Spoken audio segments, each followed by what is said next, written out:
अच्छा जनाब, मैंने जो है ना कैमरे की वीडियो चला दी डायरेक्टली, तो वो रिकॉर्डिंग हो रही है। चले, ये लाइव यूट्यूब पे नहीं आएगा, वैसे मतलब रिकॉर्ड हो जाएगा।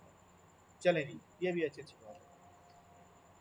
अच्छा जी, इसके उलट लिखेंगे लेथर्जिक, LETHARGIC, लेथर्जिक। लेथर्जिक के साथ आप लिखें स्लगिश, SLUGGIS। लेथर्जिक का मतलब होता है जनाब कहल, या कहली को भी कहते हैं, जो मतलब जनाब को सुस्त हो। ठीक है। स्लगिश का मतलब होता है सुस्त। ठीक है, दोनों का मतलब। इसके बाद आगे लिखें SQUALID,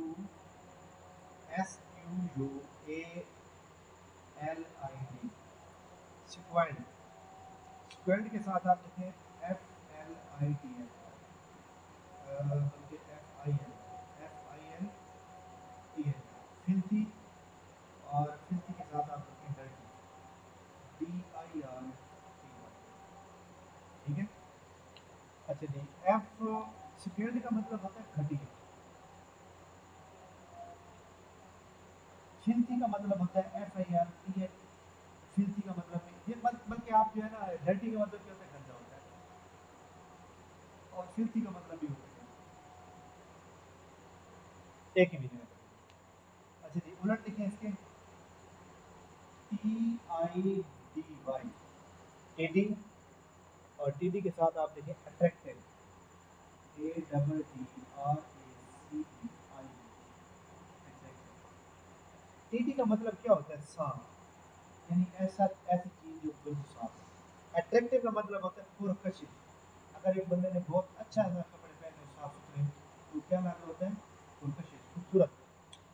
आखिरी लिखेंगे SUCCESSFUL, सक्सेसफुल। सक्सेसफुल के साथ आप लिखें PROPITIOUS, प्रोपिचियस। प्रोपिचियस के साथ लिखें फ्लैक्टिशियस, FELICITOUS।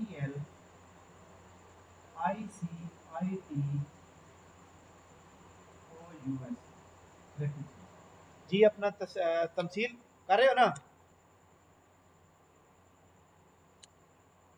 अच्छा जी, सक्सेसफुल का मतलब हर बंदे को आता है। सक्सेसफुल का मतलब होता है जनाब कामयाब। ठीक है। प्रोपिशियस का मतलब होता है साजगार।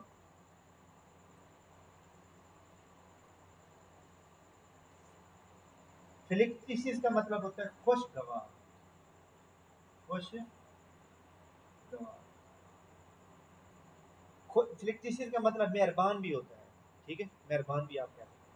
कामयाब भी, कामयाब बंदा कौन होता है, जो मेहरबान हो। अच्छा जी, इसको उलट लिखें DESTITUTE, डिस्ट्यूट। डिस्ट्यूट के साथ लिखें अनवर्ड, UNTOWAR। डिस्ट्यूट का मतलब होता है मोहताज। मोहताज, मोहताज भी कह सकते हैं या हाजतमंद भी कह सकते हैं। अनटूवर्ड का मतलब होता है नाखुशगवार। नाखुश। जी, अपना तमसील स्क्रीन शॉट आप लें, मैं इसको दोहरा देता हूँ। जितने लोग इस वक्त क्लास में मौजूद हैं, आप जनाब तमाम लोग चेक कर लें कि आपको कोई चीज़ समझ नहीं आए तो आप पूछ सकते हैं। खैर, पहला लफ्ज़ है जनाब सुपीरियस, SPURIES। जेली, इस लफ्ज़ के ये दो सिनोनिम्स हैं, फेक और काउंटरफेक। दोनों का मतलब होता है, एक है जेली और एक है नकली। इसके उलट यानी एंटोनियम्स या अपोजिट, जेन्युइन असली, ऑथेंटिक मुस्तकिल। SPORADH, सपोर्टिव का मतलब होता है कभी कभी। इंटरमिटेंट का मतलब होता है वक्फे वक्फे से। स्कैटर्ड का मतलब होता है अलग थलग। इंसेंट का मतलब लगातार, फ्रीक्वेंट, बार बार। SPRY सरप्राइज, चुस्त चालाक। निम्बल, फुर्तीला, ब्रिस्क, तेज। लिथर्जिक कहली, स्लुगिश, सुस्त। SQUALID, स्क्यूलट। स्क्यूलट का मतलब होता है घटिया, फिल्थी, गंदा, डर्टी, गंदा। टीडी, टीडी का मतलब होता है साफ, अट्रैक्टिव, पुरकशिश या खूबसूरत। सक्सेसफुल, कामयाब या मेहरबान। प्रोपिशियस, साजगार। फ्लैक्टिशियस का मतलब होता है खुशगवार। डिस्ट्यूट, मोहताज, हाजतमंद। अनटुवर्ड नाखुशगवार। जी स्क्रीनशॉट ले लिया,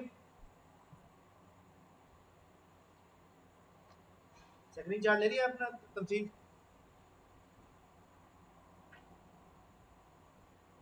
जी कैसे?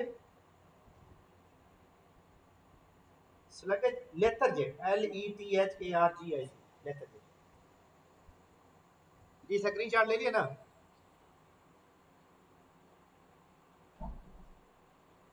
SPURIOUS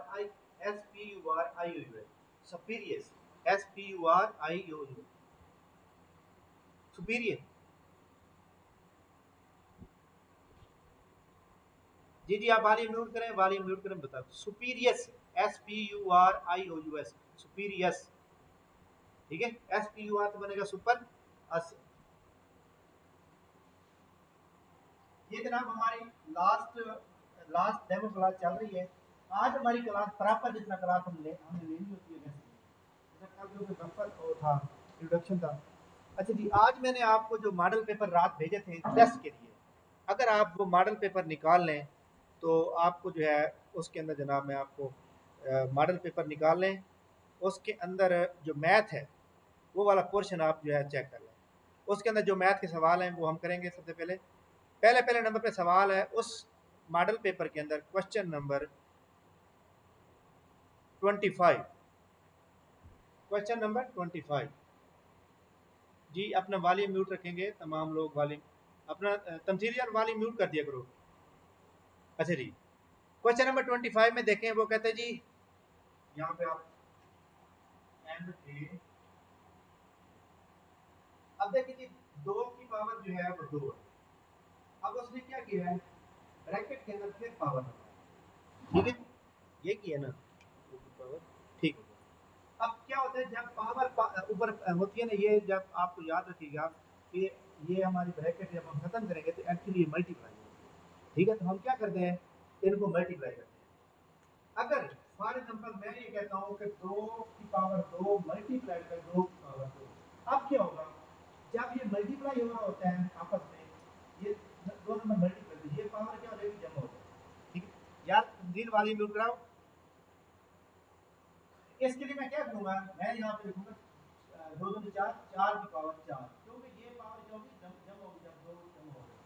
लेकिन ब्रैकेट के अंदर आ गई है तो ब्रैकेट के लिहाज से हम क्या कर देंगे, इसको मल्टीप्लाई करेंगे, इनको 2 से मल्टीप्लाई करेंगे तो क्या आ जाएगा, 2 की पावर 6। 2 की पावर 6 का जवाब क्या आ जाएगा, ये देखिए 2 मल्टीप्लाई बाय 2 मल्टीप्लाई बाय 2 3 4 5 4 8 16 32 64। ये पहला सवाल जनाब ये, ठीक है। क्वेश्चन नंबर जनाब नेक्स्ट देखें, क्वेश्चन नंबर नेक्स्ट में देखें, व्हाट इज 26 देखें, what number is Roman numerical.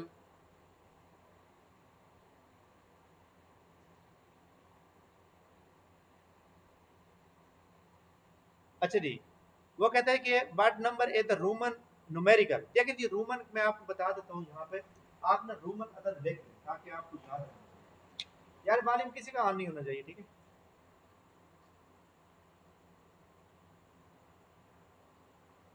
पहला लफ्ज कैसे लिखा जाता है, इसका, ये 2, ये 3, ये आपने 5 लगाना है और इस साइड पे 1 लगाना है तो ये 4 हो जाएगा।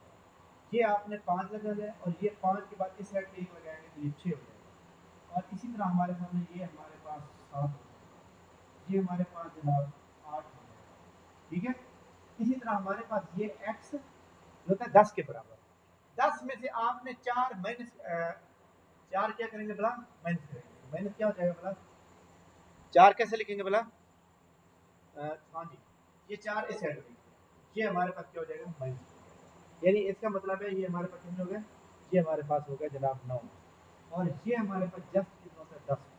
अब हमने अगर फॉर एग्जाम्पल 11 लिखना है तो ये 11, ये 12, यानी असल में ये चीज़ है, ठीक है।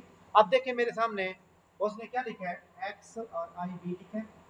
ये एक्स 10 के बराबर है, ये 4, 4 इस साइड पे आ जाएगा तो 14 बन जाता है, नहीं सॉरी 4 इस साइड पे आता है तो हाँ फिर बनता है 9, लेकिन अगर इस साइड पे आ जाएगा तो फिर 14 बन जाएगा, क्योंकि 10 प्लस 4 ये 14।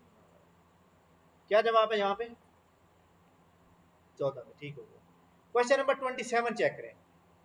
क्वेश्चन नंबर 27 चेक करें।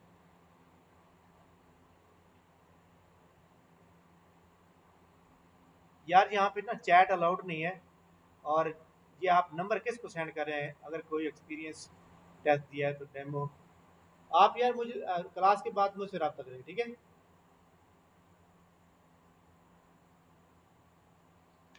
अच्छा जी, what number is the common हो गया। ओके, क्वेश्चन नंबर 27 चेक करें।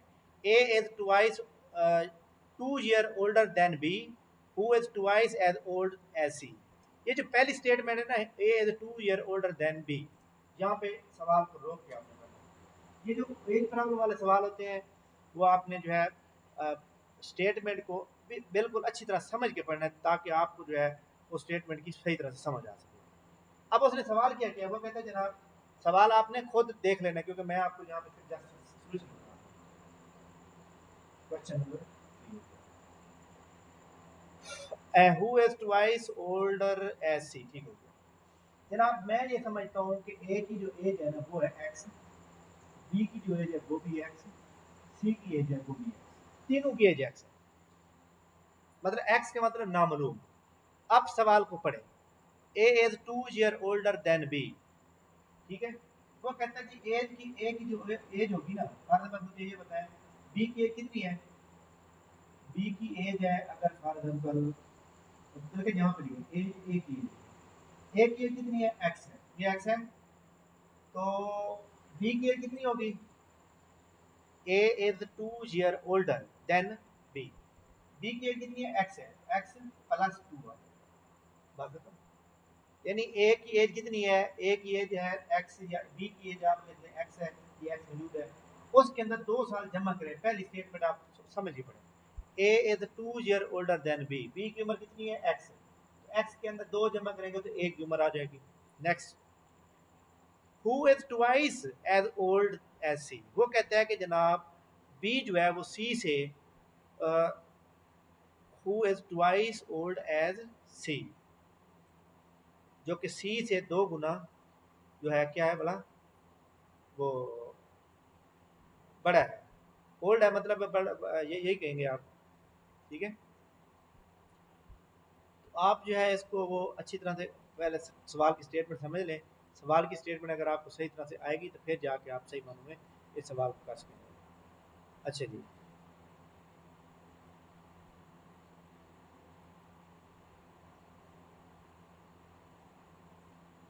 ये वालियन तो म्यूट करते हैं, वालियन तो म्यूट करते हैं। अच्छा जी, A is A is 2 year older than B, who is twice old age C, ठीक हो गया, ठीक हो गया।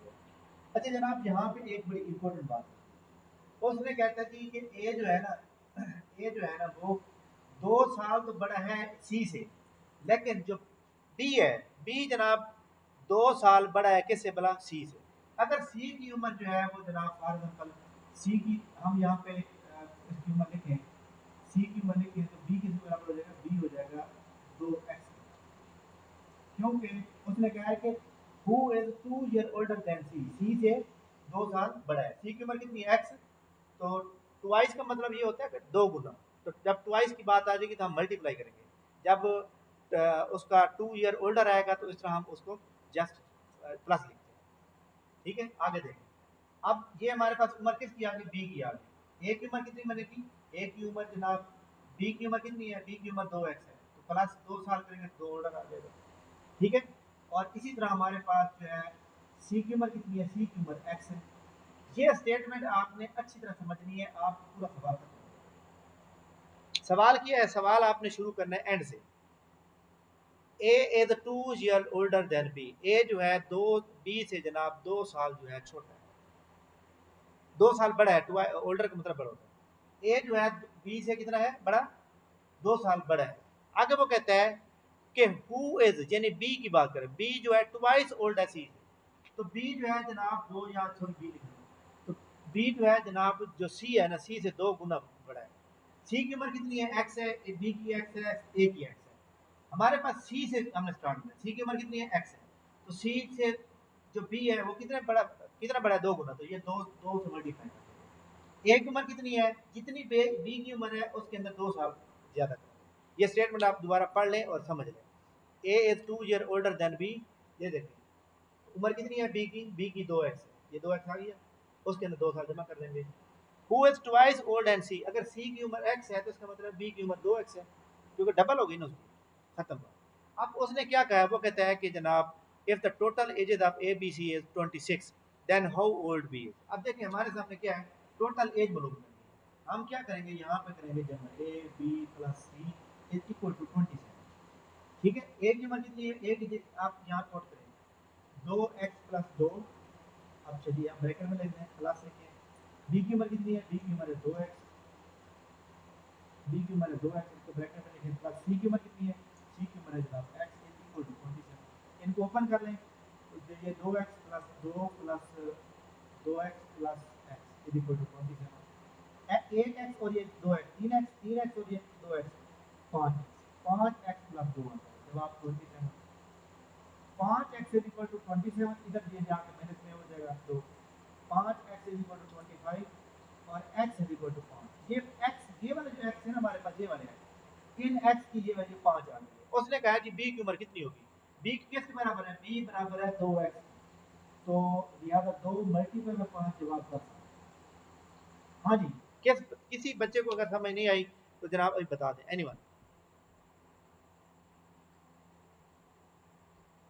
जी जी, मैं दोबारा, आपने ना, आपके पास सवाल की स्टेटमेंट सामने होना बहुत ज़रूरी है। अगर आपके पास सवाल की स्टेटमेंट नहीं है तो फिर आपको कोई फ़ायदा नहीं होगा, फिर आप समझ भी नहीं आएगी। आपको जो आज का मॉडल पेपर है, आज के मॉडल पेपर में पेज नंबर 2 पे क्वेश्चन नंबर 27 चेक करें। ठीक है, मैं स्टेटमेंट के मुताबिक सवाल लिखता हूँ। वो कहते हैं A is 2 year older than B, A जो है बी से 2 साल बड़ा है। बी की उम्र जितनी भी होगी ना उससे 2 साल, बी की उम्र कितनी है, यहाँ मैंने 2x लिखा है, 2x कहाँ से है ये मैं बाद में बताता हूँ, लेकिन 2x बी की उम्र है तो 2x बी की उम्र प्लस 2 साल, ये बड़ा हो गया। आगे वो कहता है हु कौन है, B is twice as old, twice का मतलब है 2 गुना। सी की उम्र x है, सी की उम्र जितनी भी है बी उससे 2 गुना बड़ा है। सी की उम्र x है तो 2x से मल्टीप्लाई करेगा, 2 गुना आ जाएगा, तो ये 2 गुना, यहाँ पर ये 2x हो जाएगी, ये 2x प्लस 2 हो जाएगी, ये x हो जाएगी। अब हम इन तीनों को जमा करेंगे और x की वैल्यू आ जाएगी, x की वैल्यू हम b में पुट करेंगे तो जवाब b की उम्र आ जाएगी। अंडरस्टैंड? जी जी जी जी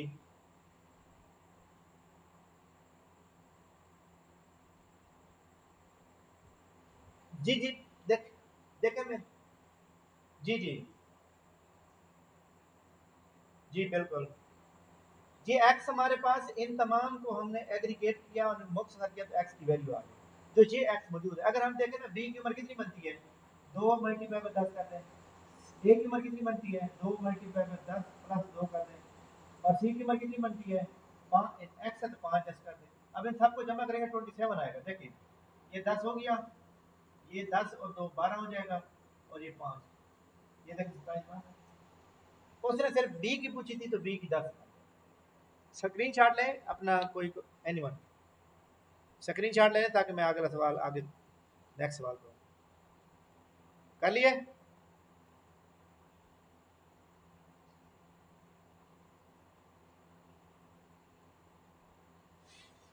अच्छा जी, ये मॉडल पेपर से हट के मैं आप सवाल मतलब करूँगा, क्योंकि 3-4 सवाल मैं आपको वैसे कराना चाहूँगा कि आप जो न्यू स्टूडेंट है। अच्छा जी, आपका जो मैथ का एक रूल है कि आपने उसको मद्देनजर रखते हुए मैथ के सवाल आते हैं, क्योंकि मैंने ये देखा है कि लोग ए लेवल या ओ लेवल करके आ जाते हैं, उनको मैथ के कुछ इंपॉर्टेंट रूल्स हैं वो पता नहीं होता। कौन कौन से? Number 1 B, B D M A S, B जमात है। अगर आपके सामने एक सवाल दिया गया है, 2 मल्टीप्लाई में 2 प्लस 2 माइनस 2 तकसीम 2, ठीक है, उसके बाद जनाब यहाँ पे ब्रैकेट 2 प्लस 2, आप इसको कैसे हल करेंगे? आप इसको हल करेंगे इस फार्मूले के तहत। बी का मतलब क्या है, बी का मतलब है जनाब ब्रैकेट, सबसे पहले ब्रैकेट खत्म करेंगे। डी का मतलब होता है डिवीजन, डिवीजन को क्या कहते हैं, तकसीम। मल्टीप्लाई को कहते हैं उर्दू एम से मल्टीप्लाई, ए से जनाब जमा बन जाएगा यानी एडिशन, एस से बन जाएगा सब्ट्रैक्शन यानी कि तो क्या तफरीक करके क्या लिखा तफरीक, नफी भी कहते हैं, तफरीक भी कहते हैं। तो ये जनाब आपने रूल याद रखना। अब देखिए ये सवाल मैं हल करता हूँ। सबसे पहले मैंने क्या करना है, ब्रैकेट लगाना है, 2 मल्टीप्लाई बाय 2 प्लस 2 माइनस 2 तकसीम 2, और ये देखिए 2, ये इस ब्रैकेट के साथ कोई भी आपके सामने साइन नहीं है, ना तो जमा क्या है ना प्लस क्या है ना कुछ भी नहीं है, इसका मतलब है कि ये मल्टीप्लाई है। अच्छा जी, 2 को 2 जमा करेंगे तो 4 बन जाएगा, तो ये ज़रब आ जाएगा यहाँ पे 4, ज़रब 4 भी कह दें या ब्रैकेट में 4 लिख दें तो आपकी मर्ज़ी। खैर यहाँ तक आपकी मर्ज़ी। अब हम क्या करेंगे, ये ब्रैकेट खत्म हो गई, देखिए ब्रैकेट खत्म हो गई। अब हम क्या करेंगे, इसकी बारी है तकसीम। तकसीम जहाँ भी मौजूद है हम पहले वो करेंगे, 2 ज़रब 2 प्लस 2 माइनस माइनस, अब देखिए माइनस मैंने लिख दिया, ये वाला ये हल, 2 पे 2 तकसीम करेंगे क्या जवाब आ जाएगा, 1 आ जाएगा, ज़रब 4। ठीक, अब हम करेंगे मल्टीप्लाई की बारी है। अब देखिए 2 को 2 से मल्टीप्लाई करेंगे 4 प्लस 2 माइनस इसका और इसका बारी, एक को 4 से 4। अब देखिए जमा की बारी है, 4 2 से 6 माइनस 4 जवाब होगा। जी जनाब सवाल समझ आ गई एनीवन? ये इंपॉर्टेंट रूल था जो पेपर में अक्सर छोटे छोटे सवाल होते हैं मौजूद होते हैं, लेकिन आप समझ लो। अच्छा जी, ये क्वेश्चन नंबर हमारे पास हो जाएगा जनाब 4 और ये हो जाएगा 5, कंप्लीट सीरीज।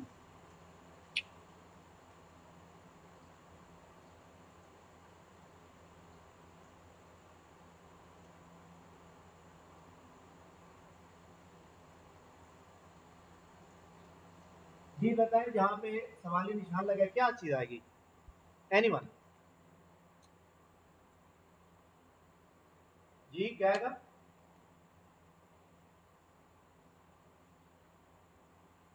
Any other?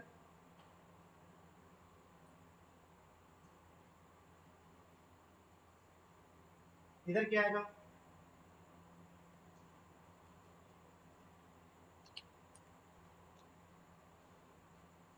अच्छा जी यहाँ पे ये देखें, ये जनाब मंथ के लिए इंग्लिश मंथ जो होते हैं हमारे पास, और ये जनाब वीक है। तो पेपर के अंदर ऐसा भी सवाल आ जाता है जिस सीरीज का, ठीक है आराम से, ठीक है। मंडे ट्यूसडे वेडनेसडे थर्सडे तो फ्राइडे आ जाएगा, जनवरी फरवरी मार्च अप्रैल तो क्या आ जाएगा, मई आ जाएगा, ठीक है। आगे जून जुलाई आ जाएगा। अच्छा जी यहाँ पे मैं एक सवाल लिखता हूँ, choose odd one out. Odd one out का मतलब ये होगा कि बाकी सारे एक जैसे होंगे लेकिन एक मुख्तलिफ होगा, आपने वो बताना है।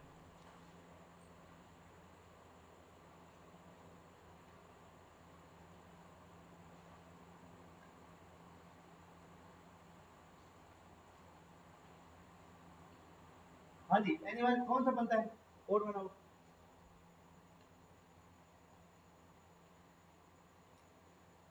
जी हाँ जी बिल्कुल।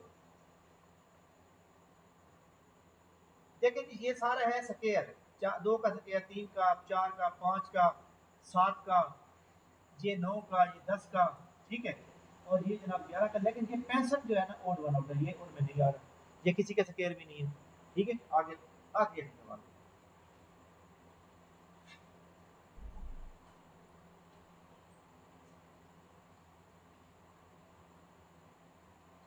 इन 30 minute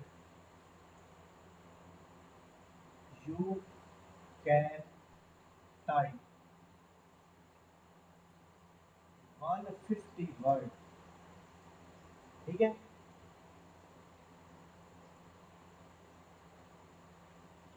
how much time, one include करें, how much time required to type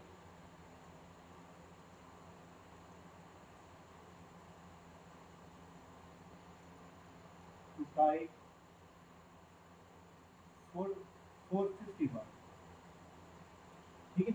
वो कहते हैं जनाब एक बंदा टाइप कर रहा है और टाइपिंग जो है उसकी क्या है कि 30 मिनट लगाता है और 30 मिनट में 150 वर्ड टाइप करता है। वो कहते हैं ये बताएं कितना टाइम लगेगा कि अगर वो 4 से 50 वर्ड लिखे। तो यहाँ पे हम क्या करेंगे, हम यहाँ पे लिखेंगे जो चीज़ हमारे पास मौजूद है उसको हम लिखेंगे यहाँ पर, और यहाँ पे हम लिखेंगे टाइम। ठीक है, ये रेशियो और प्रोपोर्शन का सवाल है। वो कहते हैं जी 150 वर्ड टाइप करेगा 30 मिनट में। ठीक है, 450 वर्ड कितने में करेगा, यहाँ लिख दें x। ठीक, ये हमारे पास क्या है, रेशियो प्रोपोर्शन के सवाल है। नहीं कोई बात नहीं है, वो आप मतलब जिस तरह मर्जी कर लें, हम अपने फार्मूले के तो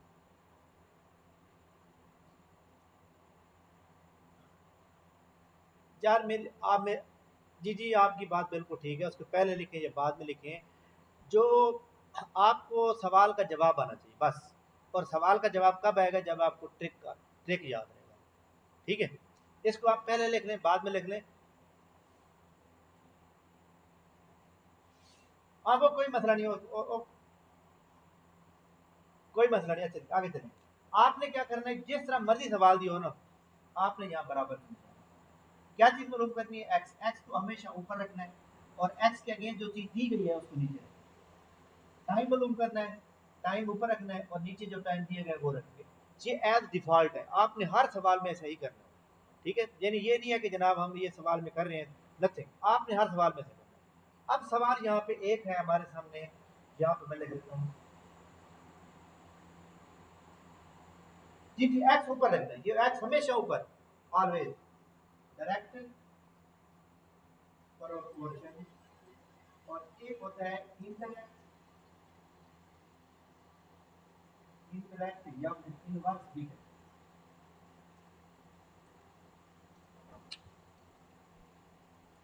अच्छा जी, डायरेक्ट प्रोपोर्शन क्या होता है, डायरेक्ट प्रोपोर्शन जनाब ये होता है कि जो चीज़ एक चीज़ अगर इंक्रीज होगी तो दूसरी भी इंक्रीज होगी, अगर एक चीज़ कम होगी दूसरी भी कम होगी।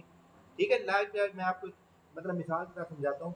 आप अपने दोस्त के साथ रहते हैं किसी भी हॉस्टल में, आपका दोस्त जागेगा तो आप भी जागेंगे, आप वो सोएगा तो आप भी सोएंगे, वो कॉलेज जाएगा तो आप भी कॉलेज जाएंगे, वो वापस आएगा तो आप, यानी जो वो काम करेगा आप वही करेंगे, तो इसको हम क्या कहते हैं, डायरेक्ट प्रोपोर्शन।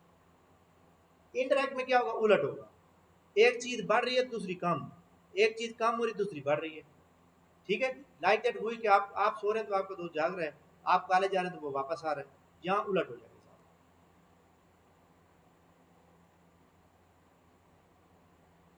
यार अपना वॉल्यूम म्यूट रखें, ये मैं आखिरी बार कह रहा हूँ, बाद में नहीं कहूँगा। अच्छा जी, अब आपका जब डायरेक्ट होगा ना, डायरेक्ट प्रोपोर्शन, डायरेक्ट प्रोपोर्शन होगा तो आप क्या करेंगे बोला, तीर का जो निशान होगा ना वो इस तरह, और अगर इनडायरेक्ट होगा तो आप फिर इस तरह। लेकिन अब ये हमें कैसे पता चलेगा कि जनाब यहाँ चीज इंक्रीज हो ये डिक्रीज हो, अब यहाँ पे देखें आप। ठीक है, बताएं जनाब 150 30 मिनट में 150 बार टाइप करेंगे, यहाँ वर्ड बढ़ गए हैं, टाइम बढ़ेगा या कम होगा, एनीवन। जब आपके पास आधा घंटा था और आधे घंटे में आपने 150 बार टाइप किया, अब आपके पास टाइम भी बढ़ेगा। ये बताएं दोनों चीजें बढ़ रही है या नहीं बढ़ रही, ये भी बढ़, दोनों बढ़ रही है। दोनों बढ़ने से कौन सा क्वेश्चन बनता है, डायरेक्ट। आपने यहाँ पे तीर का निशान लगा देना।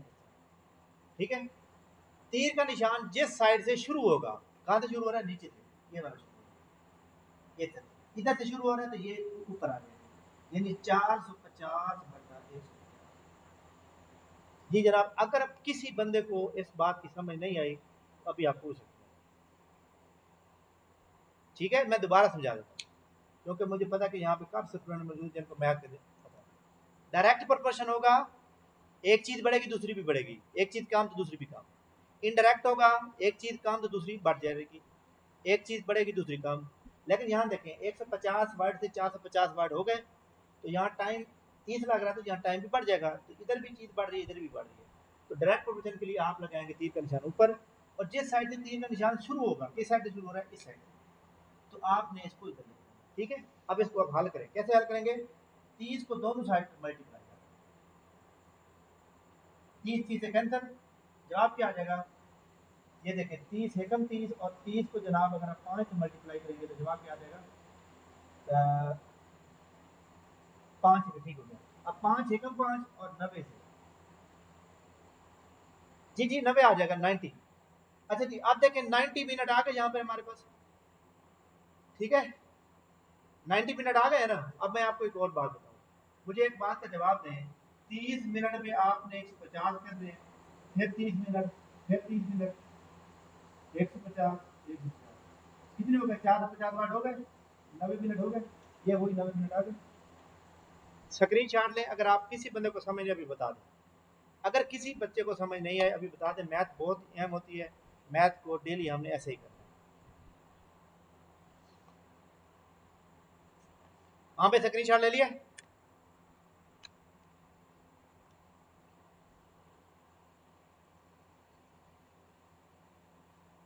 कौन सी वीडियो, हाँ कल वाली वीडियो और आज वाली वीडियो आपको मिल जाएगी, मेरे कैमरे से ना रिकॉर्ड कर रहा हूँ, डोंट वरी।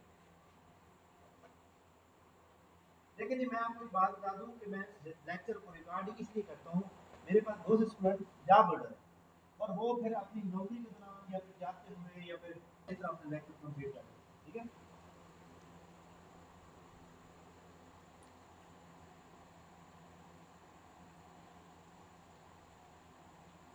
वर्ल्ड में दुनिया का नक्शा हमने बना रहे थे जनाब कल, और कल हमने जो पढ़ा था, हमने पढ़ा था जनाब जो हमारे पास कॉन्टिनेंट की डायरेक्शन कैसे है, और जो कॉन्टिनेंट जो है वो 29% जो हमारे लैंड एरिया है, और वाटर एरिया जो है वो हमारे पास 71%।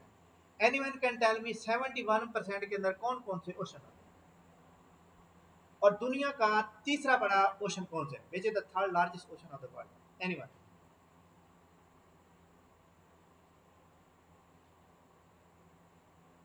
यार कल मैंने फार्मूला बताया था,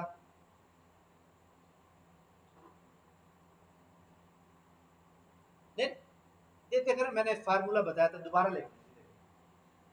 अगर आपने वो कल वाला लेक्चर नहीं सुना तो मुझे आप क्लास के बाद बता देंगे, उसको सुनना बहुत जरूरी है। Pacific ocean, Atlantic ocean, Indian ocean, southern ocean और आर्कटिक ओशन, ठीक है, ये फार्मूला है। पैसा, पैसे के पीछे पूरी दुनिया भाग रही है ना, ये वो पैसा है। ये नंबर 1 पे है दुनिया में, ये नंबर 2 पे है, ये नंबर 3 पे है, नंबर 4 पे है, ये आपको कल मैंने बताया था, शायद आप लोगों को याद होना चाहिए, ठीक है।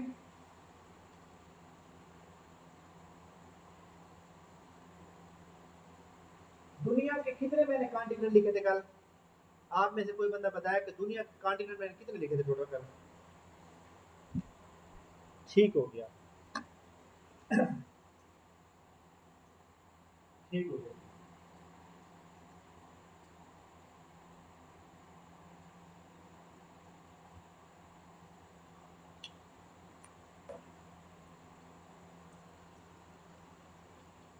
नहीं नहीं वो मैं बता दूंगा वो अभी, अभी इन प्रोसेस में है वो, अभी अभी आपने साथ ही काउंट करना है, ठीक है। वो ऑस्ट्रेलिया जो है, नहीं नहीं ओशनिया, ऑस्ट्रेलिया को ओशनिया कहते हैं, ठीक है। अच्छा यहाँ पे देखें, कॉन्टिनेंट की डेफिनेशन क्या है, ए लार्ज, ए लार्ज मान यूज करें, लार्ज पीस ऑफ लैंड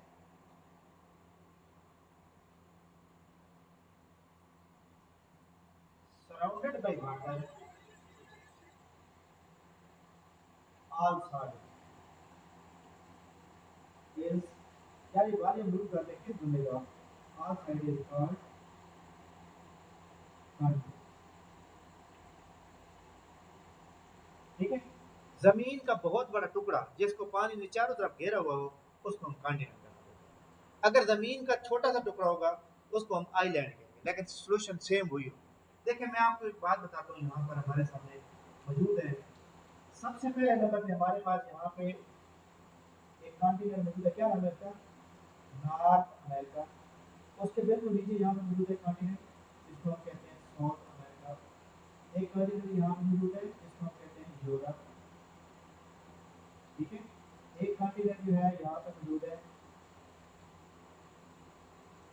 जिसको हम अफ्रीका का नाम देते हैं, ठीक है। और एक कॉन्टिनेंट जो है वो यहाँ पे ऐसा मौजूद है जिसको हम एशिया का नाम देते हैं, ठीक है। एक कॉन्टिनेंट जो है वो यहाँ पे ऐसा मौजूद है जिसको हम ऑस्ट्रेलिया कहते हैं। एक कॉन्टिनेंट यहाँ पे ऐसा मौजूद है जिसको हम अंटार्कटिका कहते हैं। अब देखें हमारे सामने क्या है कि दुनिया जो है इतना गोल है ना, बिल्कुल ऐसे गोल है ना दुनिया।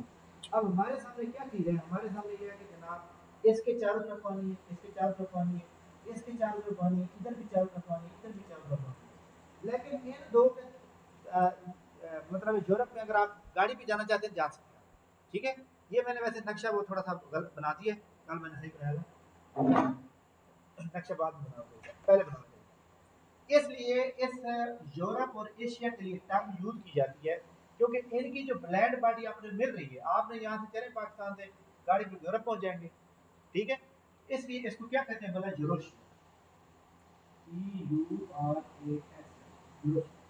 तो यूरोशिया क्या कहलाता है, यूरोशिया कहलाता है जनाब यूरोप एंड एशिया, ठीक है, यूरोप एंड एशिया।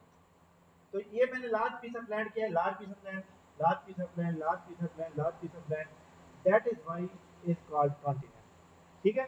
बाकी आपको मैंने वो इसके नाम भी बता दिए थे, वो आपने शायद आपको अच्छी तरह आपको याद है। इसके बाद आप लिखें यहाँ पे,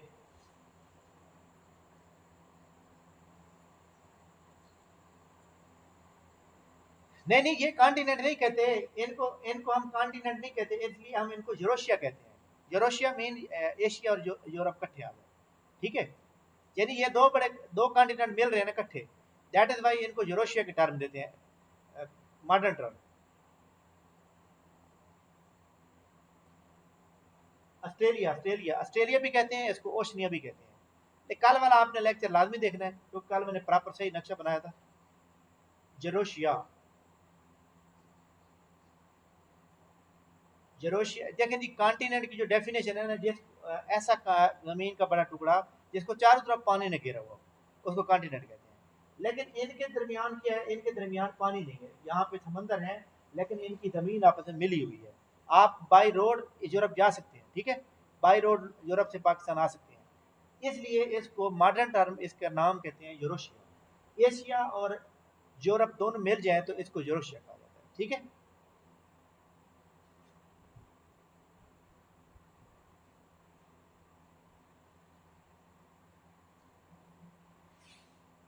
जी जी बिल्कुल। देखें, कॉन्टिनेंट कहलाता है a large piece of land जिसको पानी पानी ने चारों तरफ घेरा हुआ, उसको हम कॉन्टिनेंट कहते हैं, ठीक है।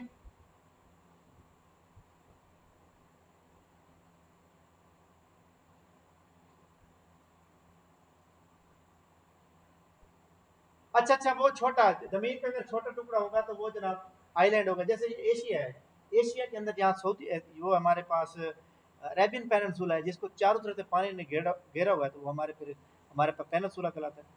आइलैंड होता है लाइक दैट, छोटा टाउन, छोटा सा कस्बा, छोटी सी जगह।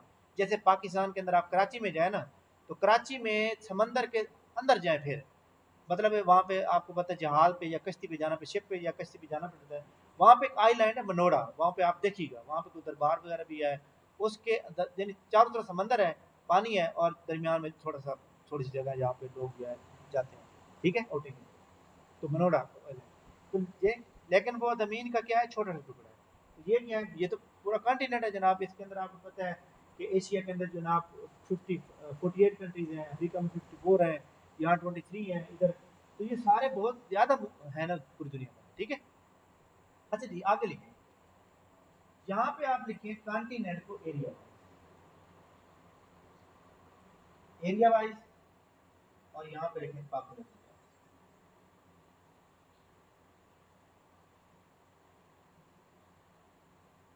अब आपने कोड को याद रखना है, ताकि आप कोड जो है याद, एरिया वाइज आपने कोड क्या रखना है, एरिया वाइज आपके सामने ANS, एस SAE, आंसिया, आंसिया जो है ये जनाब एरिया वाइज है। पॉपुलेशन के लिए क्या लिखेंगे, AAENS, कैसे, देखिए हमारे सामने जनाब, पहले मैं पॉपुलेशन वाइज आपको एरिया वाइज, ये जो हमारे पास है ना, ये है हमारे पास एशिया पॉपुलेशन वाइज नंबर 1। इधर आप पी लिख लें प्लस ए लें, एरिया वाइज प्लस पॉपुलेशन पहले नंबर पर, ठीक है। उसके बाद दूसरे नंबर पे हमारे पास अफ्रीका, दूसरे नंबर पे जनाब पी प्लस ए, एरिया वाइज प्लस पॉपुलेशन, ठीक है। उसके बाद थर्ड नंबर पे पॉपुलेशन एरिया वाइज जनाब नॉर्थ अमेरिका, ये नॉर्थ अमेरिका। चौथे नंबर पे जनाब ये आ जाएगा हमारे पास साउथ अमेरिका। पांचवें नंबर पे हमारे पास कौन सा आ जाएगा? पांचवें नंबर पे आ जाएगा ये ऑस्ट्रेलिया। छठे नंबर पे आ जाएगा ये यूरोप। और ये अंटार्कटिका जो है यहाँ पे तो बात में है नहीं, ये बर्फ छठे नंबर, सॉरी सिक्स। ठीक है, तो ये आपने याद रख लें। उसके बाद हम लिखेंगे पॉपुलेशन वाइज। पॉपुलेशन वाइज ये देखें दो का तीसरे नंबर पे ये देखें पॉपुलेशन वाइज थर्ड नंबर पे आप ये पी लिखें। अच्छा जी, एन फिर नॉर्थ अमेरिका, ये जनाब फोर्थ नंबर पी। एस से साउथ अमेरिका, ये जनाब हमारे पास आ जाएगा फिफ्थ पी। उसके बाद ए से जनाब हमारे पास आ गया ऑस्ट्रेलिया, ये नंबर आ जाएगा छठा, नहीं सॉरी, हाँ ठीक है, ये छठा नंबर पॉपुलेशन वाइज। और ये जनाब पॉपुलेशन वाइज ये आ जाएगा सात नंबर। अच्छा, ये यहाँ पे पॉपुलेशन लिखें, ये वाला लिखें एरिया। और ऑस्ट्रेलिया को जनाब एरिया वाइज आपने छठा नंबर, छठा नहीं यार सात नंबर, सात नंबर अब सही हो गया। ठीक है, क्योंकि ऑस्ट्रेलिया जो है ना एरिया वाइज सबसे छोटा है। जी जी बताएं। जी जी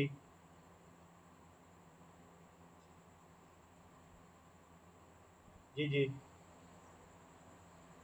नहीं नहीं एरिया वाइज ये आता है छठे नंबर पर, फाइव नंबर पर नहीं आता। नहीं नहीं एरिया वाइज नहीं नहीं ठीक है ठीक है, एक मिनट दोबारा बताता हूँ। जी जी मैं बताता हूँ, ये कोड आपने याद रखना है।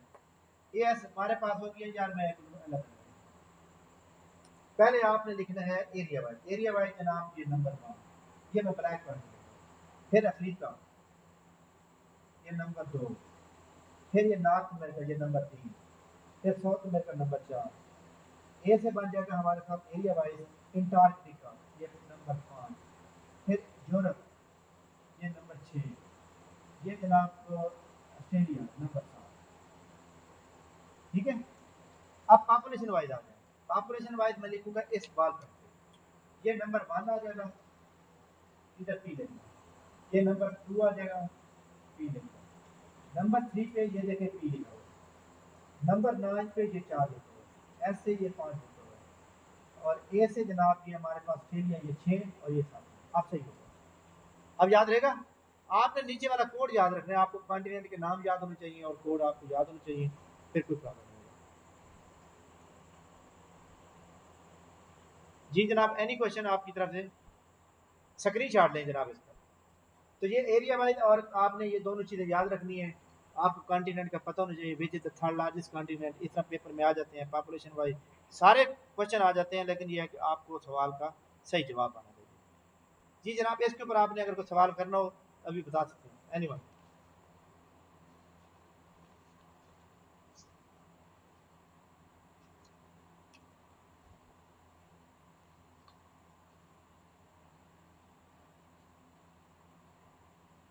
यार ये ऊपर मैंने लिखे नहीं है, देखो ना मेरी बात, ऊपर मैंने नंबरिंग नहीं दी।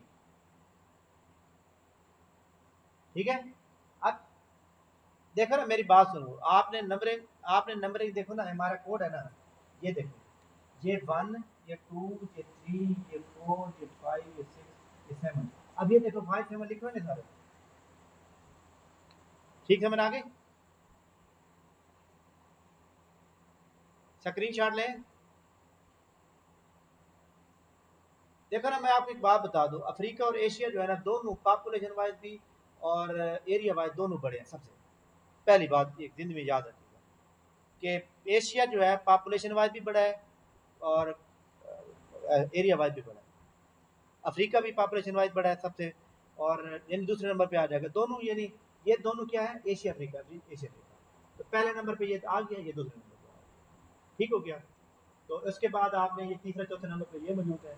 Europe population wise third number पे आ जाता है, ये थोड़ा सा आ जाता है। जी स्क्रीन शॉट लें, स्क्रीन शॉट लें।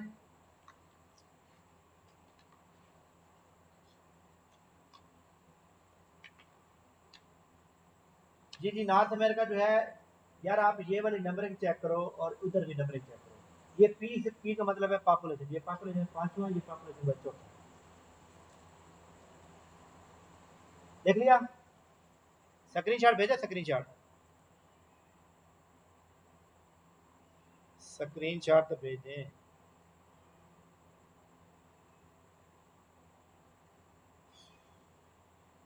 चले जी,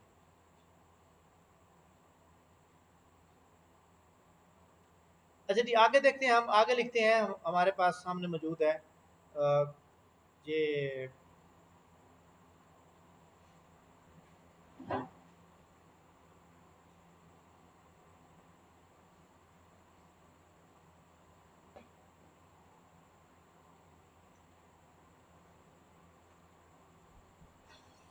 वर्ल्ड मैप के अंदर आपने क्या क्या चीज मालूम कर? Number one, equator line.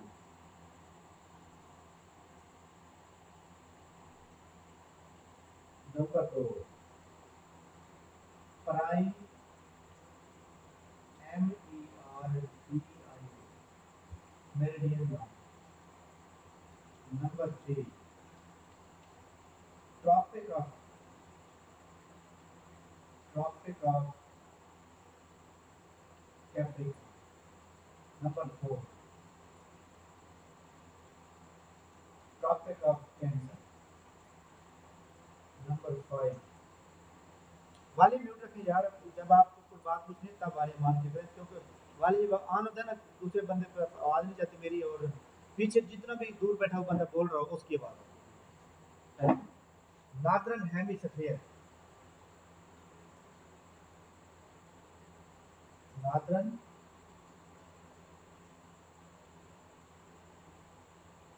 Hemisphere. Number six, southern hemisphere. Number seven, latitude of earth, latitude of. Number आठ, नंबर आठ पे लिखे हैं लॉन्गिट्यूड ऑफ।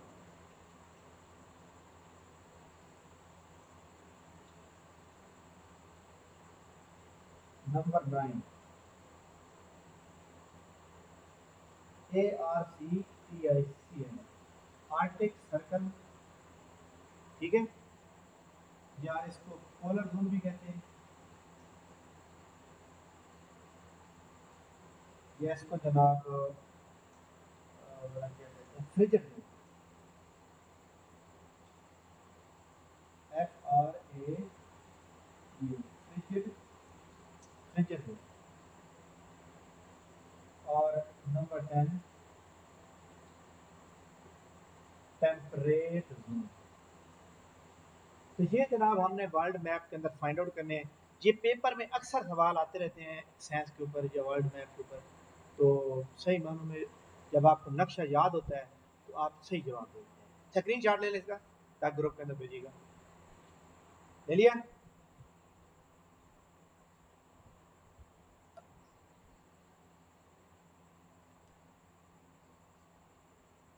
इक्वेटर लाइन है, प्राइम मेरिडियन लाइन है, tropic of cancer, tropic of capricorn, tropic of cancer, northern hemisphere, southern hemisphere, latitude of earth, longitude of earth, arctic circle या polar zone या frigid zone, और temperate zone.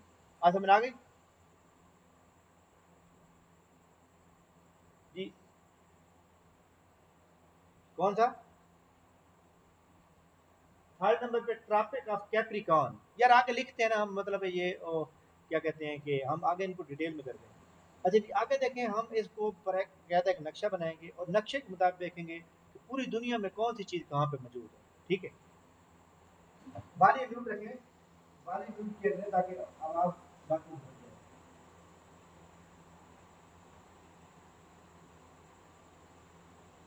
जी जनाब, सबसे पहले आप बनाएंगे वर्ल्ड मैप।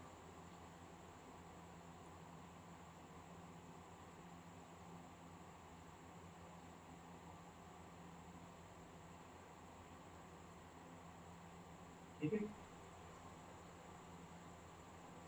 हमारे सामने बिल्कुल क्या, ये क्या चीज़ है बोला, नॉर्थ, हमारे बैक साइड पे क्या है, साउथ, और फिर हमने क्या लगा देना W, ये हमारे पास क्या चीज बन गई, ये हमारे पास बन गई जनाब,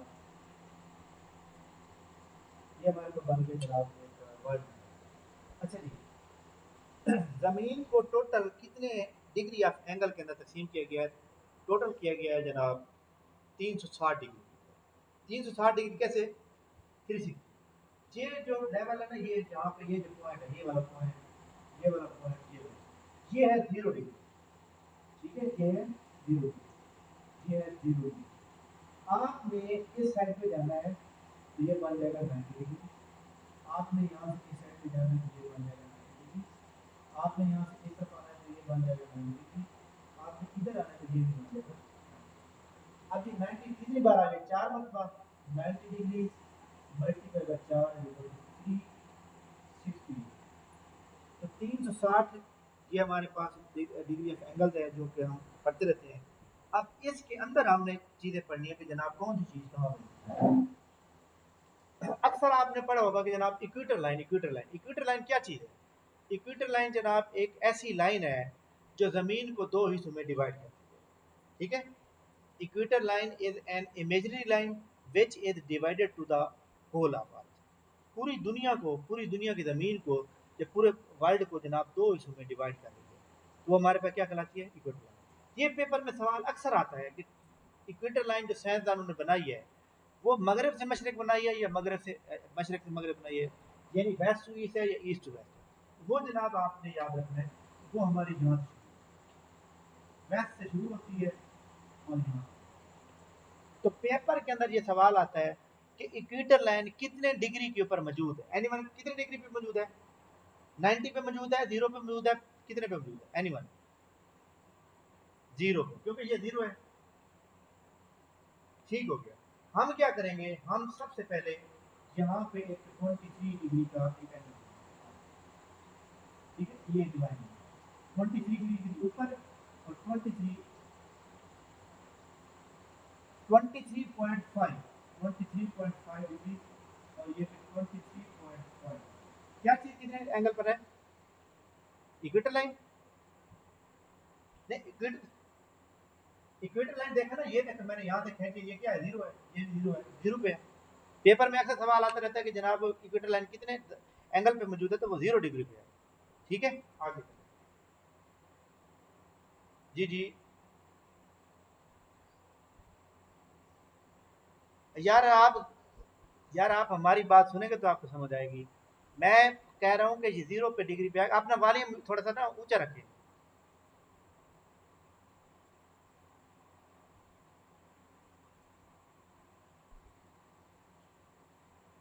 यार ये जो बंदे जिन्होंने वॉल्यूम ऑन किए हुए है ना, अब आपने वॉल्यूम जो है ना अपने म्यूट रखने, बल्कि मैं वॉल्यूम जो है ना यहाँ से सबके म्यूट कर देता हूँ। आप पहले समझें चुप करके, और उसके बाद मैं एंड पे सवाल पूछूंगा।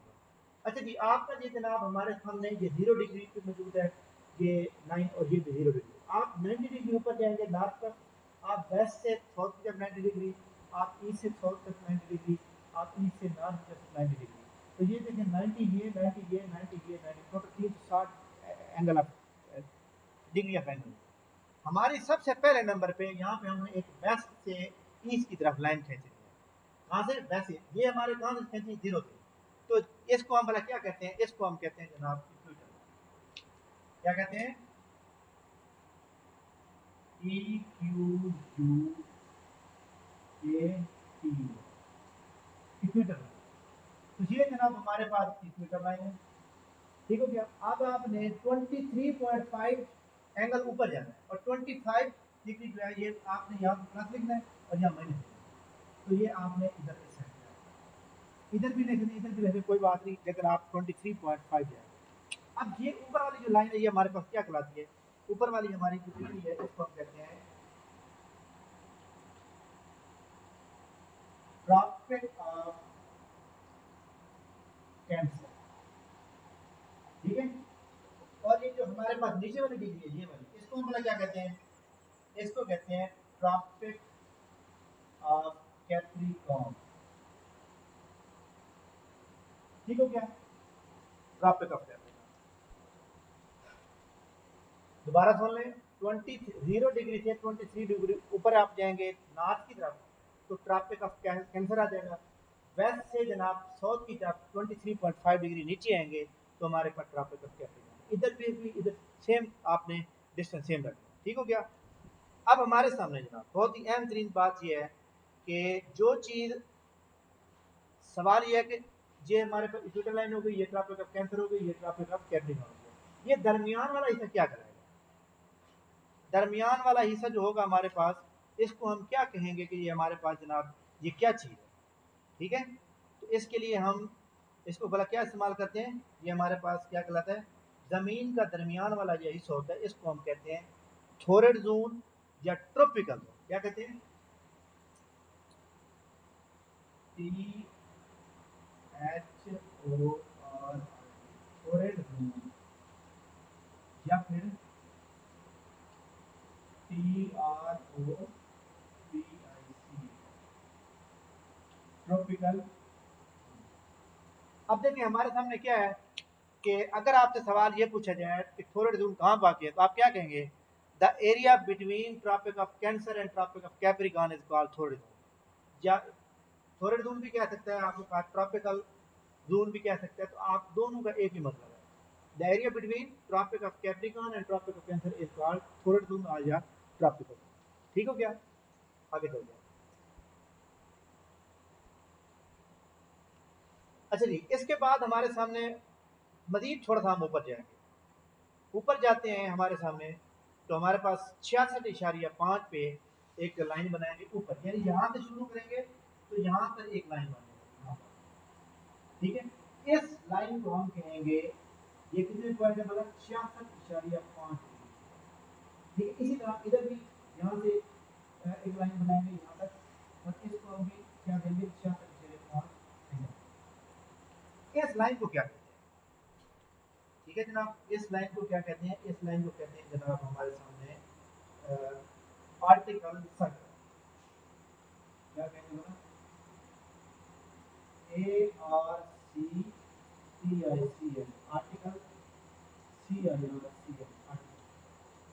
इसी तरह हमारे सामने ये वाला जो होगा हमारे पास ये होगा साउथ आर्टिकल, सॉरी नॉर्थ, तो भी ये नॉर्थ है तो नॉर्थ।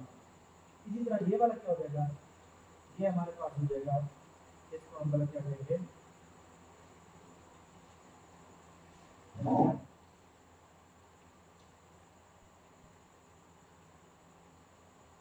और यार तो क्या नाम था? हाँ, साउथ आर्टिकल ARCTS आर्टिकल। तो ये हमारे पास साउथ होगा, वो नॉर्थ होगा आर्टिकल सर्कल।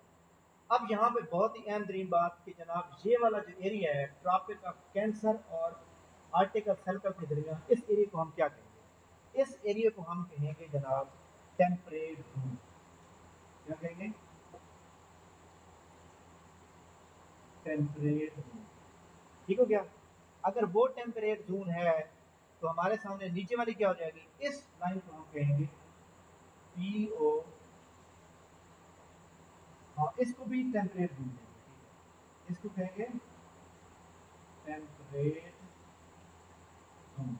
लेकिन एक फर्क है, ये साउथ टेम्परेट जोन है, ये नॉर्थ, क्योंकि नॉर्थ इस साइड पे आ जाता है, साउथ साइड। ये हमारे पास साउथ आ जाएगा, ये हमारे पास नॉर्थ।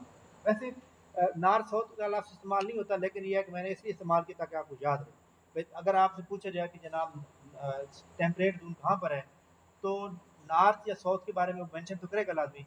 आपको पता होना चाहिए कि जनाब ट्रॉपिक ऑफ कैंसर या ट्रॉपिक ऑफ कैप्रिकॉर्न के साथ। अच्छा जी, अब ये वाली जगह रहेगी और ये वाली जगह, इसको हम क्या कहते हैं? इस चीज़ को हम देते हैं जनाब आपके सामने, ये हमारे पास मौजूद है, इसको हम polar zone, POLAR polar zone, या इसको एक और नाम भी देते हैं जिसे हम फ्रेजिड, FRAGI frigid zone. Polar zone या फ्रिजिड जोन, अगर साउथ साइड है तो इधर भी वही आ जाएगा, यानी पोलर जोन या फ्रिजिड जोन, P या पोलर जोन या फ्रिजिड जोन। तो ये हमारे सामने जनाब ज़मीन की डबियन थी। ठीक है, ट्रॉपिक ऑफ कैप्रिकॉर्न के बारे में बता दिया आपको, ट्रॉपिक कैंसर के बारे में बता दिया। ठीक है, और ट्रॉपिक ऑफ कैंसर और कैप्रिकॉर्न के दरमियान जो आता है उसको ट्रॉपिकल जोन या थोरड जोन कहते हैं। और 66.5 डिग्री पे नॉर्थ वाला जो हिस्सा होगा और 66.5 डिग्री पे साउथ वाला जो हिस्सा होगा उसको हम आर्टिकल सर्कल कहेंगे दोनों को। ये भी आर्टिकल सर्कल है, ये भी आर्टिकल सर्कल है। आर्टिकल सर्कल के बाद हमारे सामने जो इसके दरमियान में ज़मीन आएगी ट्रॉपिक ऑफ कैंसर और आर्टिकल सर्कल के दरमियान temperate zone, tropic of capricorn और इसी तरह आर्टिकल के दरमियान साउथ टेम्परेट जोन आ जाएगा। तो ये आपको अच्छी तरह से पता चल गया। एनीवन कि अगर आपको इस बात की भी समझ नहीं तो आप बता दें, लेकिन अभी मैंने वॉल्यूम इसलिए म्यूट किया हुआ है ताकि आप तमाम अच्छी तरह सुन सकें। एक बात और पढ़ लेते हैं, प्राइम मेरिडियन लाइन। अच्छा जी, प्राइम मेरिडियन लाइन से पहले आपने ये जो मैंने बताया आपको ये टाइम, ये इक्वेटर लाइन, ये वाली इक्वेटर लाइन क्यों बनाई गई? इक्वेटर लाइन इसलिए बनाई गई है, इक्वेटर लाइन वो लाइन है हमारे सामने जिसके ऊपर सूरज जनाब चलता है। सूरज की जनाब समझ लें कि सूरज की रोशनी यहाँ पे आती है, सूरज जनाब मूवमेंट करता है। और ये इक्वेटर लाइन जो है 0 डिग्री लाइन भी कहते हैं इसको जनाब, 0 डिग्री लैटीट्यूड लाइन भी कहते हैं, पैरेलल लाइन भी कहा जाता है। ठीक है, अब हम यहाँ पे लिखेंगे प्राइम मेरिडियन लाइन। सबसे पहले प्राइम मेरिडियन लाइन जो होती है ना वो होती है जनाब नॉर्थ से लेकर साउथ। ठीक है, ये इसको हम पहले क्या कहते हैं, इसको हम कहते हैं prime meridian line. Prime meridian line कौन सी होती है? P M, prime meridian, prime meridian line. इसके ऊपर पूरी दुनिया का टाइम कैलकुलेट होता है। ठीक है, इसके ऊपर पूरी दुनिया का टाइम कैलकुलेट होता है। और ये जो सूरज के लिए इक्वेटर लाइन है इसके ऊपर पूरी डेट डेट कैलकुलेट होती है। आईडीएल आपने नाम सुना होगा, IDL international date line. International date line जो है वो यहाँ पर, ठीक है, आपका एक पाँव इधर है एक पाँव इधर है, इधर जनाब रात होगी इधर जनाब दिन होगा। ठीक है, आपका यानी कि ये इस तरह मौजूद है। और जो इक्वेटर लाइन के साथ होंगे ना मुल्क, वहाँ पे टेम्परेचर बहुत ज़्यादा होता है। और जो सूरज की इक्वेटर लाइन से दूर होंगे वो जनाब क्या होता है, वो हम मतलब वहाँ पे आपको पता है कि गर्मी कम पड़ती है, लिहाजा लोग क्या होते हैं भला, गोरे होते हैं। अच्छा जी, आप में से अब मैं वॉल्यूम ऑन कर रहा हूँ। वॉल्यूम ऑन करने का मकसद ये है कि आपसे थोड़ा सा पूछा जाए। ये बताएं कि पाकिस्तान जो है, देखें जब मैंने नक्शा बनाया था उसमें शायद मैंने वो नहीं बनाई थी, चलो मैं बता देता हूँ। ये है ना हमारे पास नक्शा पूरी दुनिया, ये हमारे पास नॉर्थ अमेरिका, ये साउथ अमेरिका, ये जनाब यूरोप, ये जनाब अफ्रीका, ये जनाब एशिया, ये जनाब हो गया ऑस्ट्रेलिया और ये अंटार्कटिका। यहाँ से 0 डिग्री लाइन जा रही है। ठीक है, इसको हम क्या कहेंगे बोले, इक्वेटर। ठीक है, पाकिस्तान एशिया के साउथ साइड पर आता है। ठीक है, किस साइड पे आता है? साउथ साइड पे आता है। पाकिस्तान इक्वेटर लाइन से इस साइड पे, इस साइड पे। और पाकिस्तान याद रखिएगा इस तरह। ठीक है, जब हम लैटिट्यूड लाइन और लॉन्गिट्यूड लाइन को कैलकुलेट करते हैं उससे टाइम का पता चल जाता है। कितनी लैटिट्यूड लाइन हो, कितने लॉन्गिट्यूड लाइन हो तो कितने किलोमीटर बनते हैं, इसकी कैलकुलेशन हम कल करेंगे। खैर, ये अब आपको मैंने समझा दिया। प्राइम मेरिडियन लाइन आपको बता दी है, आपको थोरेड जोन बता दिया, टेम्परेट जोन बता दिया, और इसी तरह हमारे पास जो टोटल एंगल है उसके बारे में बता दिया आपको। ठीक है, कल इंशाल्लाह कल हमारा लेक्चर होगा, लेकिन कल क्लास सिर्फ वही क्लास में होंगे जो स्टूडेंट रजिस्ट्रेशन करवा चुके हैं। तो आप तमाम वो लोग जो रेगुलर क्लास लेना चाहते हैं, रेगुलर टेस्ट देना चाहते हैं, मैंने आपको पहले भी कहा था जो हमारी क्लास रेगुलर लेगा, टेस्ट रेगुलर देगा, वो फेल नहीं हो सकता। उसका नाम इंटरव्यू है। इंटरव्यू है लक। इंटरव्यू लक ये होती है कि जनाब आपके सामने अगला बंदा थोड़ा सा अच्छे मूड में बैठा है तो अच्छी बातें कर लेगा और आपको नंबर अच्छे दे देगा। ठीक है, इंटरव्यू में ये नहीं है कि नॉलेज फुल है आप, तो हो सकता है वहाँ पे कोई अल्लाह ना करे कोई बात मुजगी हो जाए तो आप नंबर कट सकते हैं। ये होती है लक। लेकिन लक से पहले आपकी मेहनत होती है, और मेहनत कहाँ पर होती है बोला, आपके टेस्ट के ऊपर। तो टेस्ट के अंदर मेहनत करना बहुत ज़रूरी होता है। तो हम इंशाल्लाह ताला इस टॉपिक को यहाँ से स्टार्ट लेंगे। और तमाम वो स्टूडेंट जो न्यू हैं या ओल्ड हैं, पिछला लेक्चर कल अगर नहीं लिया जिसने वो में से लिंक ले सकते हैं। और हमारी क्लास इंशाल्लाह ताला यहाँ से आगे स्टार्ट होगी। कल हम पढ़ेंगे लैटीट्यूड, लॉन्गिट्यूड और टाइम की कैलकुलेशन किस तरह होती है। और अगर आप यहाँ पे बैठे हुए हैं तो आपने पाकिस्तान की तरफ जाना है या एशिया की तरफ जाना है, तो आप कैसे जाएंगे, जहाज़ ये जो एरोप्लेन जाते हैं किस तरह जाते हैं, इसके बारे में हम आपको बताएंगे। और जो कल मैंने आपको जी जी बोले, यार आप सवाल कर।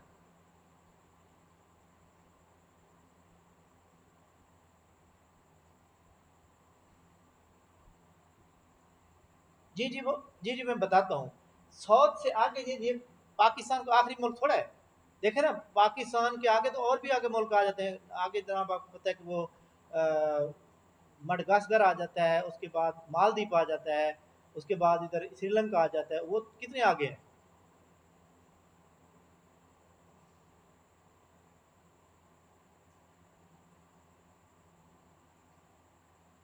नहीं नहीं नहीं नहीं, इक्वेटर पाकिस्तान के साउथ साइड पे। हाँ हाँ ठीक है, ठीक है। नहीं नहीं नहीं नहीं नहीं।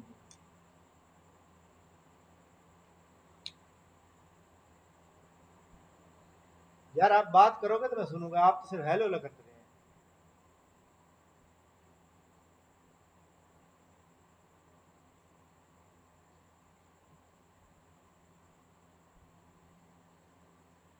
मैं सबकी सुनूंगा, आप परेशान ना हो, ठीक है। आप बोले पहले जी, आप सारे चुप रहे, पहले इनकी बात सुन लेते।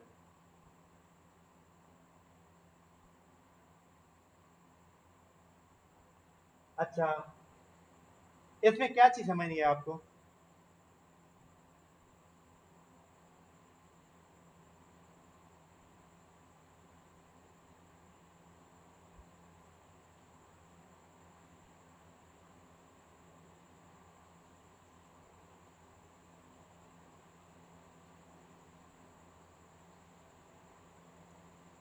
चलें ठीक है, मैं बताता हूँ। ओके, और कोई सवाल आपका इसके अलावा। अच्छा ठीक हो गया। देखिए जी, आप जितने स्टूडेंट मौजूद हैं न्यू, आपको परेशान होने की कोई जरूरत नहीं है। आप मुझे 10 बार भी सवाल पूछेंगे, मेरे लिए कोई प्रॉब्लम नहीं है, ठीक है। लेकिन आप बारी बारी पूछेंगे और आपने डायरेक्ट सवाल करना, ये नहीं कहना कि हेलो फलां, डायरेक्ट सवाल करना, ठीक है। अच्छा जी, ये देखें, मैं आपको यहाँ छोटे से नक्शे बना देता हूँ, ठीक है। ये आपके पास साउथ साइड है, ये आपके पास नॉर्थ है, ये आपके पास। आप लेफ्ट करके दोबारा ज्वाइन करो, आपका नेट का इशू होगा। जी कर लिया। हाँ जी, बाकी सबको ठीक है ना। ओके है। अच्छा जी, खास तौर पर जिसको समझ नहीं है, ये हमारे पास यहाँ पे भी 0 डिग्री है और यहाँ पे भी 0 डिग्री है, ठीक है। आपने इस साइड पे जाएंगे तो ये 90 डिग्री बन जाएगा, इस साइड पे जहाँ से इधर आएंगे तो ये 90 बनेगा। यहाँ वेस्ट से साउथ की तरफ जाएंगे तो 90 बन जाएगा, इधर आएंगे तो 90। इसको टोटल 360 एंगल आप मतलब वो हमारे हो गए टोटल, अर्थ के टोटल 360 एंगल बनते हैं, ठीक है। ये जीरो है, जीरो लाइन से आपने वेस्ट से ईस्ट की तरफ एक लाइन खींची है। ये इमेजिनरी लाइन है, यानी यहाँ पे नजर नहीं आएगी, सिर्फ खींची गई है। इस लाइन के ऊपर जनाब याद रखिएगा, ये हमारी इक्वेटर लाइन है। क्या, कौन सी लाइन है? Equator line. जी अब, जी नहीं, इसका नाम ही इक्वेटर है। इक्वेटर लाइन, इक्वेटर लाइन की डेफिनेशन ये है कि जमीन को दो हिस्सों में डिवाइड किया गया। जी जी, दो हिस्सों में किया गया। द अर्थ या world is divided into two sides, ठीक है। अब आपने 0 डिग्री से ऊपर जाना है 23.5, यहाँ 23.5 जो भी आप मेजरमेंट होगी यहाँ पे जाएंगे तो ये हमारे पास, ये देखें, ये हमारे पास लाइन बन जाएगी ट्रॉपिक ऑफ कैंसर। नहीं देखो ना, वहां पे आपने कोई मेजरमेंट थोड़ी करनी है, हमने याद रखना है, बस सिर्फ याद रखना ओनली। अगर आपसे कोई प्रैक्टिकल करवा रहा है फिर तो आप सबके साथ ले जाएं। अच्छा, इसी तरह, हाँ जी, इसी तरह 23.5 नीचे आना इस साइड पे। तो ये देखिए, ये लाइन कौन सी बनाई, ये देखिए ये लाइन बनी हुई है ट्रॉपिक ऑफ कैप्रिकॉर्न, ठीक। अंडरस्टैंड। अच्छा जी, ये देखिए ये लाइन है, इस लाइन और इस लाइन के दरमियान ये लाइन खत्म करता है। इस दरमियान वाले इसको क्या कहेंगे हम? इसको कहेंगे थोरड जोन या ट्रॉपिकल जोन। अब बात समझ आ गई। अगर आपसे कोई सवाल ये पूछते, जी जी, जी मैं ये कह रहा हूँ कि अगर ये लाइन खत्म कर देता हूँ मैं, इक्वेटर लाइन खत्म कर दी है, तो ये दरमियान वाला एरिया क्या कहलाएगा? दरमियान वाला एरिया कहलाएगा थोरड जोन या ट्रॉपिकल जोन। एक ही बात है, ठीक है। अब आपसे सवाल ये किया जाता है, ये बताया the area between tropic of cancer and tropic of capricorn क्या कहलाएगा? तो आप थोरड जोन या ट्रॉपिकल जोन है। क्लियर। यहाँ जीरो से ऊपर जाना है आपने, जीरो से ऊपर जाएंगे 66.5 पे, यहाँ पे 66.5, इधर लिख दें, इधर लिख दें, इधर भी 66.5। इस लाइन को हम कहेंगे आर्टिक सर्कल। ये देखें आर्टिक सर्कल, ये देखें आर्टिक सर्कल, ठीक है। ये साउथ साइड में तो साउथ कहलाएगी, ये नॉर्थ साइड में तो नॉर्थ। क्लियर बात। ये ये ट्रॉपिक ऑफ कैंसर और नॉर्थ के दरमियान ये जो एरिया है इसको हम कहेंगे टेम्परेट जोन। और इसी तरह ये जो हमारे पास ट्रॉपिक ऑफ कैप्रिकॉर्न और ये जो इस लाइन है ये आर्टिक सर्कल के दरमियान इसको भी ट्रॉपिक टेम्परेट जोन कहेंगे। ये साउथ हो जाएगा क्योंकि साउथ साइड पर है, ये नॉर्थ हो जाएगा क्योंकि नॉर्थ साइड पर। क्लियर? यहाँ जीरो से शुरू करेंगे ना ये वाला ऐसे, लेकिन ये आप जो कह रहे हैं ठीक है, ये 23 और 66 के दरमियान है, ठीक है। आज ये सवाल भी बन सकता है कि 23.5 से 66.5 डिग्री के दरमियान कौन सा एरिया है, तो आप क्या कहेंगे? Temperate zone. इधर भी उधर भी। हाँ समझ आगे बात की? आगे चले, आगे देखें हमारे सामने जनाब, ये वाली जो जगह होगी ये मतलब है 66.5 से 90 के दरमियान और 66.5 से 90 के दरमियान, इसको हम कहेंगे पोलर जोन या फ्रिजिड जोन। पोलर जोन या फ्रिजिड जोन, ये नॉर्थ होगी ये साउथ होगी। अब बात क्लियर होगी आपको? तो ये नक्शा था, इसको मैंने बताया, और ये आपने एक नॉर्थ से लाइन खींचनी है, नीचे साउथ की तरफ लेके आनी है, इसको हम कहते हैं प्राइम मेरिडियन लाइन। इसके ऊपर टाइम की कैलकुलेशन लिख, नॉर्थ से साउथ,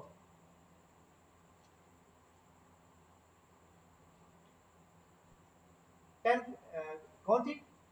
अच्छा ये वाली। अच्छा टेम्परेट जोन, टेम्परेट जोन जो है ये आपने याद रखना है, the area between tropic of Capricorn या tropic of cancer and between arctic circle is called temperate zone.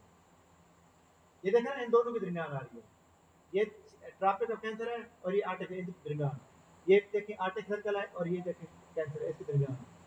आप ये हमारा लेक्चर रिकॉर्ड हो रहा है, आप उसको बार बार सुनेंगे आपको समझ आ जाएगा। Any other question?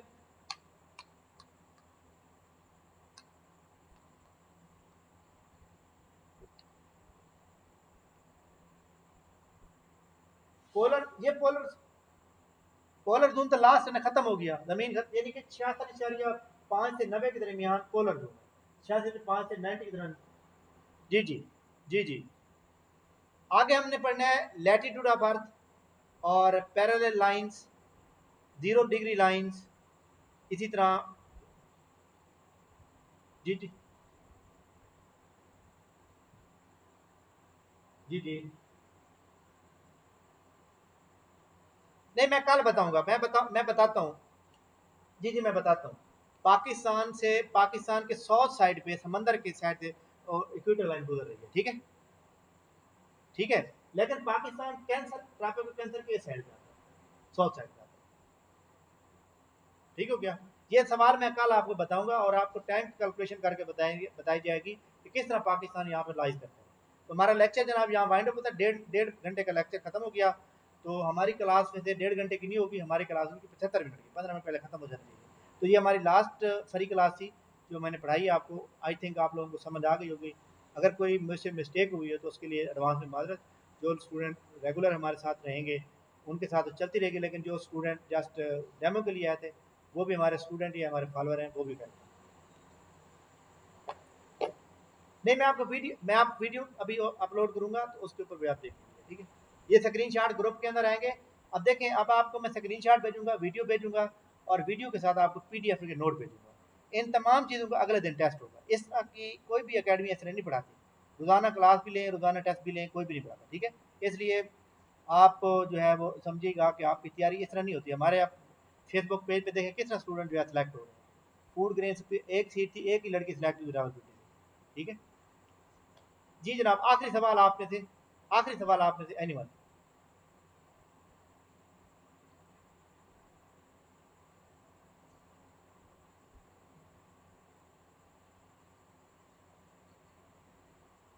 इसका स्क्रीनशॉट ले लें पहले, सबसे पहले ले लिए, ले लें जनाब स्क्रीनशॉट तमाम।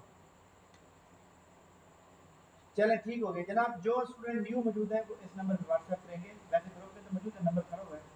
जो न्यू मौजूद है जिन्होंने नंबर मांगा तो व्हाट्सएप। चले हमारी मुलाकात इंशाल्लाह कल होगी, और कल सिर्फ वो स्टूडेंट क्लास लेंगे जो हमारी क्लास के रजिस्टर हुए, ठीक है। बाकी आप ये बात ध्यान में रखिएगा, हम आपको आप 10 बार सवाल पूछेंगे, नो इशू।